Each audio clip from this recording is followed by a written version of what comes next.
के सामने जो साउंड बाज रहल बा मुन्ना साउंड सर्विस बहुत बहुत पुरस्कार है।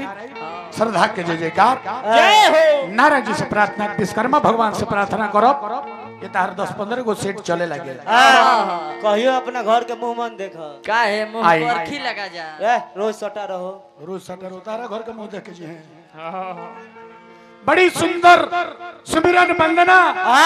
और चैता तो सुना देलो चैता चैती हमार दिल गार्डन गार्डन हो गया। अरे भाई ओ माय गॉड पूर्वा में सुमिरले उगले चुरू देव आई के बानत रहल जी चैता लय में बोला राम हो राम अब औरा खौरा खानी मत बोलो। अरे बाप अरे पूर्वा में अरे सुमिरीले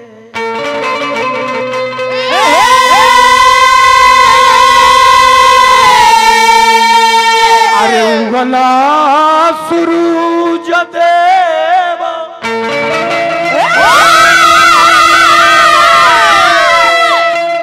हमरा बुझले जब तू शहर बोल रहा चैता के हमरा बुझले चैता के शहर में खा बोल तू खोरा बेला बता अब ला भवानी भैया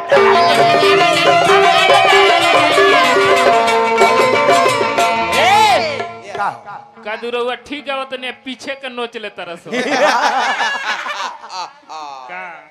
कह रहा हो तार देह मोटा था वो सही बुद्धियो मोटा तार बुद्धि हो सही मोटा था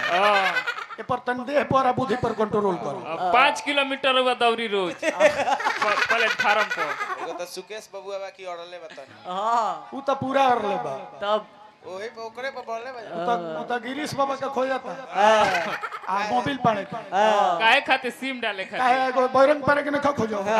वायरिंग पाने के बैरंग बाबा के का तू सिवाने में नाम होई तारा छपरे में नाम बा बाकी तू जानते नहीं ध्यान दो रवा गौतम ऋषि के आश्रम पे कहीं तो ऊ कैसा रहल ये मेहरारू के शराब दहले आ तू कैसन मरद बन कि मेहरारू ही करे सरापति है तू कहिया खत्म हो जास की थन हमार हो जा सावरिया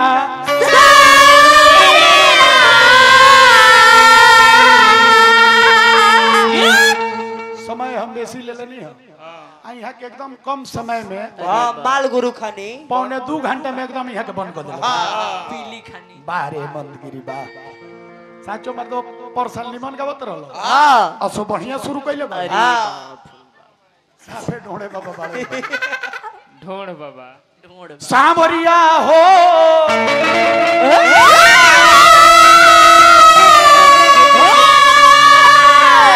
सावरिया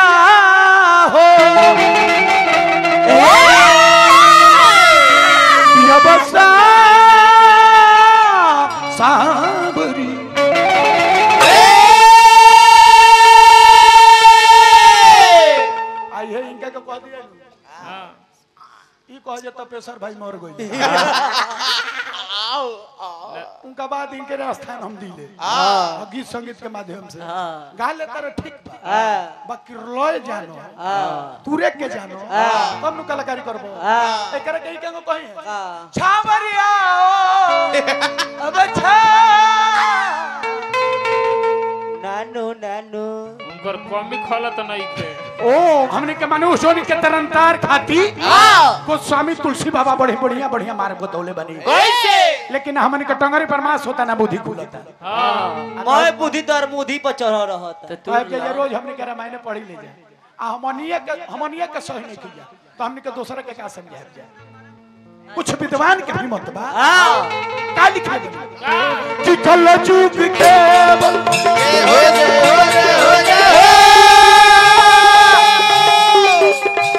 नाम आधारा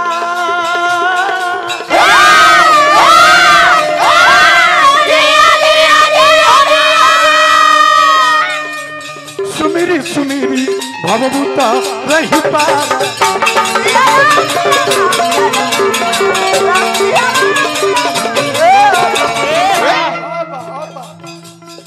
नहीं गली करमा जय हो जय हो जय हो जय हो ना भगवती विवेकू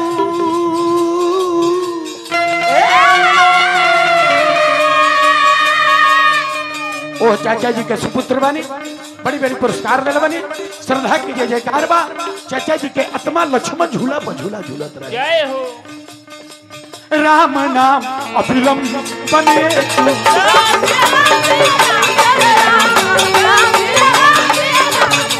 हमने के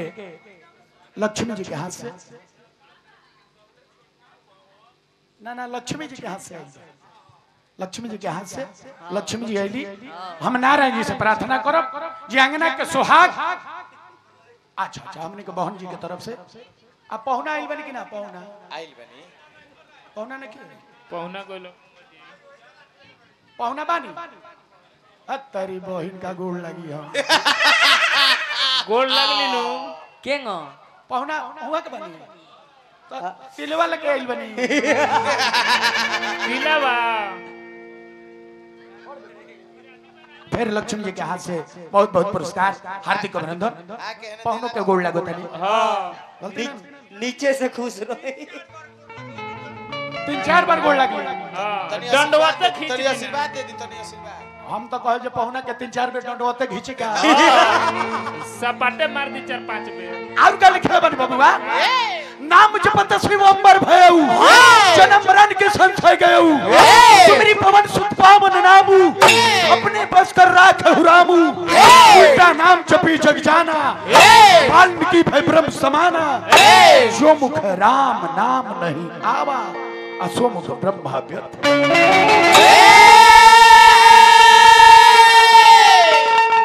हनुमान पट्टा के पूर्वी के भाव कैसे एमे हमनी के बात रही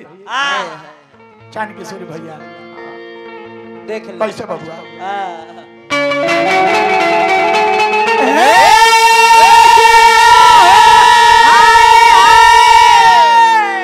ये दुनिया में हर इंसान के केहू ना केहू गुरु जी बा बोले बा ओहिंगो तुलसी बाबा का गुरु के होगा के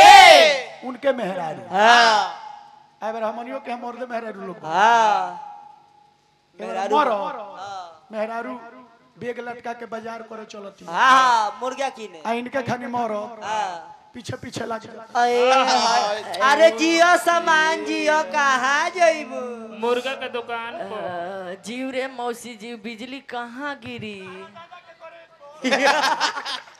मौसा के देखबो त धप दे गिर आज के चौमिंग वाला ठेला तोर आ मरद नाती चांद किशोर भैया पीछे पीछे लागल बा पहले के मेहरारू में सभ्यता रहा हां रहुए खाने मेहरारू लागत तनी तारा के पहले के मेहरारू मरद हर चला के आवो एक 1800 तुला सांग दे जब भर पेट खा ले तब बैठ जा हाँ खाइए ना अरे हटा ए राजा जी ए राजा जी आ तारा भला कोहरा बा कहरबो करवा दम सो गाड़ी ए राजा जी कहाँ हो आई बबुआ के हिस्सा खा ली रहे द पेट भर गइल बा आई बबनी के हिस्सा खा ली हाय अपना बाबूजी के नाम पर एक पीढ़ी खा ली हाय अपना माई के नाम पर एक अरे पीढ़ी खा रहे ली द पेट भर गइल जब हेजा तो के खिया दी हाँ आ तो बैठा रहे जे उनकर जूठवा हम तनी खाए हां आई हेबेरा के मेहरारू बेग लटका के हाय हाय आ रिबिलगंज बाजार पर अरे बाप आ चौमिंग वाला ठेला कर लगे रोकतिया क्या हो चौमिंग वाला एक प्लेट छोला दो एक प्लेट चौमिंग दो आ लेके लागतिया मारे हां काची से बेलचा से ओए महाराज ओहू में 4 गो 3 गो फाक रहता चांद किशोरी भैया आ मरद नादी टुकुर टुकुर ताकत रहे काहे खाती काहे खाती काहे खाती जे तनी छोड़ देती न हां तो हम जीवतिया के पारण कइए लेते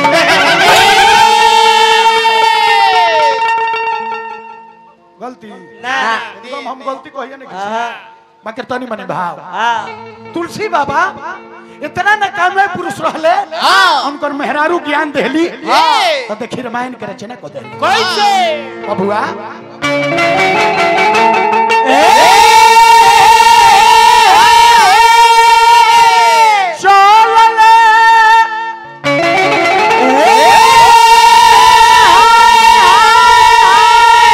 प्रभु के खोजे तुलसी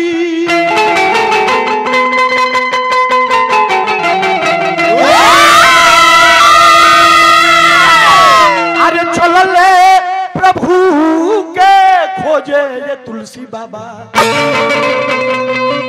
चल तना चनिया तन घर दोवल करतो ब्याज के देह पर फान जो कि तुलसी चल चल ठीक बड़ा नु तको ना उठाइए ना ऐसा ब्यास में छीटा तरह ना बजाओ के चाहिए इतना स्टार छीटा बाजो अरे ये लोग में घूम घूम के छीटा बजाओ तरह बजाइए। तुलसी तुलसी चल प्रभु के तुलसी चल प्रभु के सब दिन के देहिया रे गोवन मुनवा बोलाए सागरवा सब दिन के देहिया रे गोवन मुनवा बोलाए हिले ना हो मानो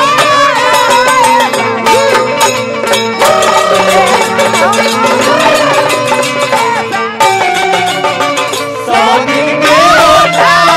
गोवन मुनवा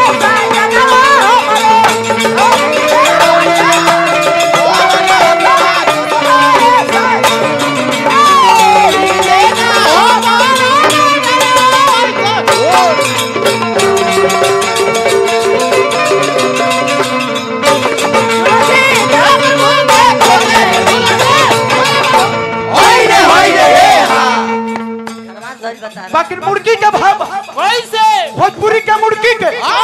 और कपार के चुड़की के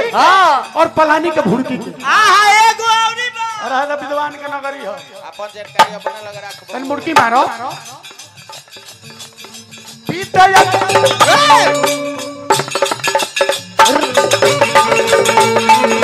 लहे लहे घोट जाहे बाबा जी के रोट जा मुर्गी मार फिर से मुर्गी मार पीता या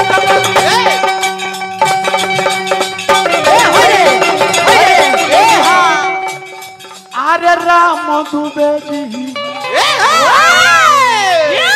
तुलसी बाबा के पिता के नाम रहे आत्माराम दुबे और उनका मतारी के नाम रहे हुलसी देवी पिता यातमा राम दुबे जी माता हुलसी देवी के भाई जी माता हुलसी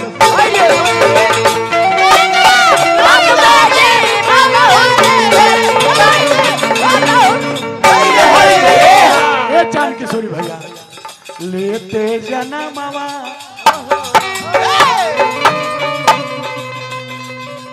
अरे अनाथ हो गइले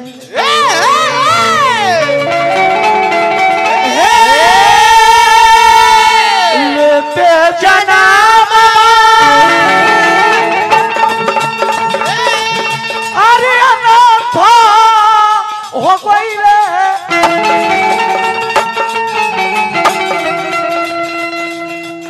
केहू न लौके सोझे रे तुलसी तुलसी तुलसी चल प्रभु के खोजे चल प्रभु के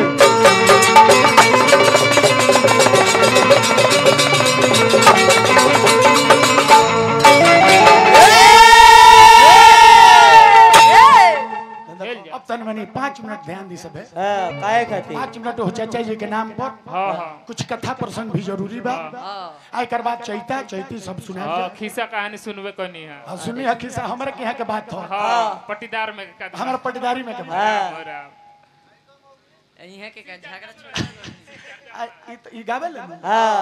इनकर मेहरारू इनका सलाहदारी कैसे कैसे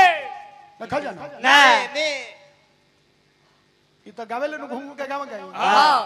वो घूम घूम के शिव चर्चा करे ले के लेखा महादेव जी के जगह वेले हाँ जागो जागो महादेव हो जगा दो महादेव महेंद्र नाथ महादेव बजुनाथ महादेव जागो जागो महादेव हो जगा दो यही हमारे संगे इनकर दू गोला रहे राती में फिर हमने के बोलिया जिला चल जाए करे इनके के हम रह गई तो हम कहिए भाई हमरा के कुछ भोजन करा दो तबे हमारा ओंघी लागी आई कहलिए बाबा 12 बजे 1 बजे के ने हम खाई ना ये तू ना खा लो हमारा का भोजन करावो झूठ गिरे बाबा मेहरारू के उनकर नेवताई रहे जे शिव चर्चा फलाना जगह बा हाँ ए बार इहो लो नेवते पर हो जाता और ना जो अपने में भाड़ा लगा लेता एगो गाड़ी को के देखी ना घूमले फिरता हाँ जाने कि ना एही में कहली जे सुनी जी सुनी हम तो कसहु खा लेली हाँ जान के सोरी भाई हम तो कसहु खा लेली बाकी इनका बेरी ई बेचारू इनका बेरी का कहलिए खाना बना के आ खाए का ला घरों में ताला बंद कर दे लो आ चल गली शिव चर्चा में आई जब इनको रंगी टूटल बा जब भूख कोड़ेले बा अब एगो लाठी लेके आ ठेठावत रहा जे आवो तू आवो आवो आवो तर के शिव चर्चा करवावत तनी आ ऊ ने से मेहरारू इनका से 20 लादार नहीं मगन भी है आय हाय कि जागो जागो महादेव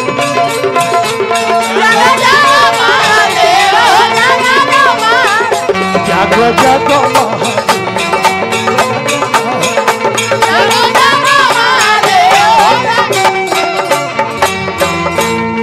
प्रणाम गुरु बहिना हाय हाय हाँ हाँ हमने कहे खातिर नु एगो गिरी जी के एगो बाबा जी के बोलावल बा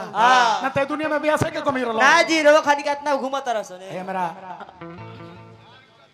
भागलपुर डॉक्टर साहब के तरफ से